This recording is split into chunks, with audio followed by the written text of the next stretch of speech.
Bonjour à tous. Aujourd'hui, nous allons parler d'un animal majestueux qui suscite à la fois fascination et controverse, l'ours. Chacun a son idée sur l'ours, mais au final, le connaît-on vraiment? On va découvrir ensemble qui est vraiment l'ours et s'il est possible de cohabiter avec lui. Commençons par quelques informations naturalistes. Les ours font partie de la sous-famille des Ursinae. L'autre sous-famille, c'est les pandas. En Europe, l'espèce principale est l'ours brun, Ursus arctos, qui a fait son apparition il y a environ 700 000 ans. Il existe même une sous-espèce, Ursus arctos arctos. Alors ils peuvent peser jusqu'à 350 kg pour les mâles et 200 kg pour les femelles. C'est vraiment un maximum pour les populations françaises qui sont plus petites que les autres populations. Les ours sont solitaires, sauf pendant la période de reproduction et lorsque les mères s'occupent de leurs petits, ce qui peut durer plusieurs mois. Par contre, ils sont très territoriaux. Chaque mâle va avoir un territoire très bien défini et normalement il ne va pas en sortir. Mais quand ça arrive, l'ours brun attaque directement l'ours intrus. J'ai bien dit l'ours. Parce que autant il voit pas très bien, mais son aura et son ouïe, elles sont très bonnes. Les ours hivernent en période de grand froid, pas comme la marmotte qui hiberne, période pendant laquelle ils vont ralentir leur métabolisme et vivre sur leur réserve de graisse. Je devrais peut-être hiberner aussi, non? En tout cas, la durée de cette hibernation, elle dépend énormément de la région et des températures. Il n'est pas rare que l'ours des Pyrénées ou l'ours des Abruzzes en Italie n'effectue pas du tout d'hivernation. Et c'est un problème qu'on verra un peu plus tard. L'ours, il fait partie de la grande famille des carnivores. Est-ce pour autant qu'il mange l'homme? On verra ça en fin de vidéo, mais ce qui est sûr, c'est que c'est un gros feignant. En effet, l'ours va se nourrir en fonction de la ressource la plus simple à obtenir. Au printemps, après sa période de repos, il va chercher à reprendre des forces, à faire le plein de protéines. Il va donc manger essentiellement des insectes, des larves, des cadavres, des poissons, du gibier et du bétail.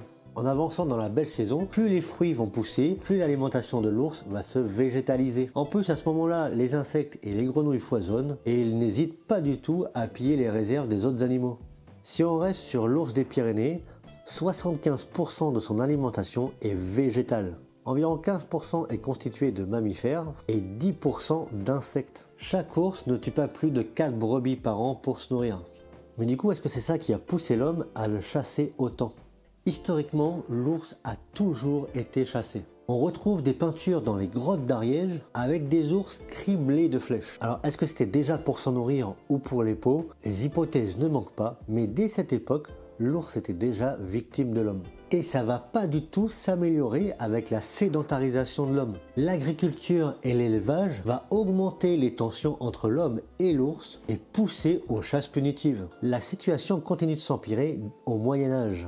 L'ours est extrêmement prisé pour ses peaux, sa viande et ses organes qui servent dans la médecine. Puis l'homme inventa le fusil. Et la chasse se transforma en éradication. D'abord dans les plaines, puis systématique durant le 19e siècle. En 1962, la France prend enfin conscience du problème et interdit la chasse à l'ours. Ça ne veut pas dire que ça s'arrête pour autant, hein.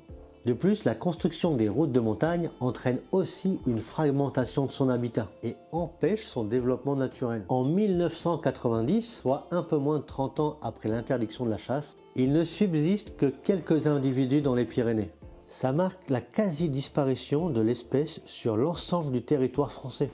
Et la dernière ours de souche pyrénéenne, Canel, a été abattue par un chasseur en novembre 2004.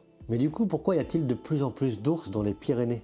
Eh bien, face à cette situation alarmante, des efforts de conservation ont été entrepris. À partir de 1996, des ours bruns originaires de Slovénie ont été réintroduits dans les Pyrénées. Ce programme a permis d'augmenter la population d'ours, mais a également engendré le retour des tensions avec les éleveurs locaux, inquiets pour leurs troupeaux, mais aussi avec les autres organisateurs d'activités humaines en montagne, comme les randonnées, bivouacs et ainsi de suite. On estime aujourd'hui que la population est viable, mais toujours fragile, avec 83 ours dans les Pyrénées. Alors même si la densité n'est pas égale sur tous les Pyrénées, ça fait quand même pas beaucoup d'ours au kilomètre carré. Mais alors comment expliquer le nombre croissant de rencontres entre l'ours et l'homme? Eh bien, plusieurs facteurs peuvent l'expliquer. Tout d'abord, l'exode rural. En effet, nous avons quitté nos campagnes et encore plus nos montagnes. De fait, les ours sont moins dérangés par les activités humaines. En plus, je vous ai dit tout à l'heure que l'ours était feignant et ces villages proposent une nourriture facilement accessible, notamment le bétail et les ruches qui ne sont pas ou peu protégés. L'exemple le plus flagrant de cette situation, on la retrouve dans les Carpates en Roumanie, où l'ours vient carrément faire les poubelles dans les villes. C'est même devenu une espèce d'attraction touristique qui augmente le nombre de déchets, qui augmente les nourrissages, qui augmente les rencontres. Bref, vous avez compris le problème. C'est aussi dû au réchauffement climatique, qui induirait une diminution des ressources disponibles, et comme on l'a vu tout à l'heure, l'absence d'hivernation entraîne aussi un dérèglement biologique des ours, qui doivent désormais se nourrir toute l'année. Et du coup, il attaque l'homme pour manger? Eh bien, pas du tout. On l'a dit tout à l'heure, l'ours est un animal solitaire. Il évite tout contact avec ses congénères et encore plus avec l'homme. Les attaques de l'ours brun sont exclusivement défensives. Soit l'ours est une femelle qui protège ses petits, soit c'est un ours surpris qui ne peut pas fuir.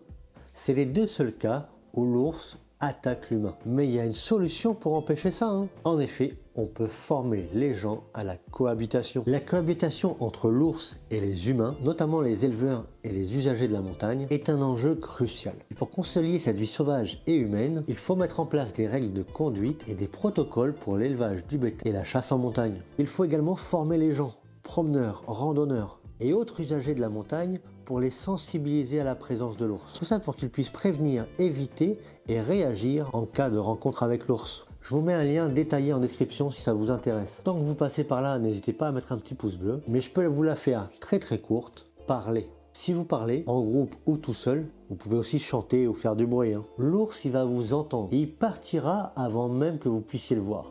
Et s'il vous voit, ne vous cachez pas, parlez-lui calmement, montrez-vous, grandissez-vous, restez calme et ne faites pas de gestes brusques. Et s'il s'approche de vous, parlez plus fermement. Mais surtout, ne courez pas et ne vous approchez pas. Les ours, c'est pas des peluches, ni des personnages Disney avec qui on fait un selfie. Ils sont pas méchants, mais ils ont juste pas envie de nous voir et ils sont beaucoup plus forts que nous. Bref, vous l'aurez compris, l'ours n'est pas un réel danger pour l'homme. La plupart des rencontres se passent d'ailleurs très bien, avec l'ours qui ne réagit même pas et continue son chemin tranquillement. Il ne demande qu'à vivre en paix et à se nourrir. À nous de nous adapter et lui laisser la place pour s'épanouir. Car nous vivons tous sur la même planète, qu'on doit apprendre à partager. Et pas oublier qu'elle n'est pas qu'à nous. On doit la partager avec l'ours, mais aussi avec la faune sauvage, et aussi celle qui est près de chez nous. D'ailleurs, est-ce que vous les connaissez? Je vous mets la vidéo juste là, pour tester vos connaissances et en apprendre plus sur le cerf, le chevreuil, le blaireau et le renard. Bon visionnage à tous, prenez soin de vous et de la nature.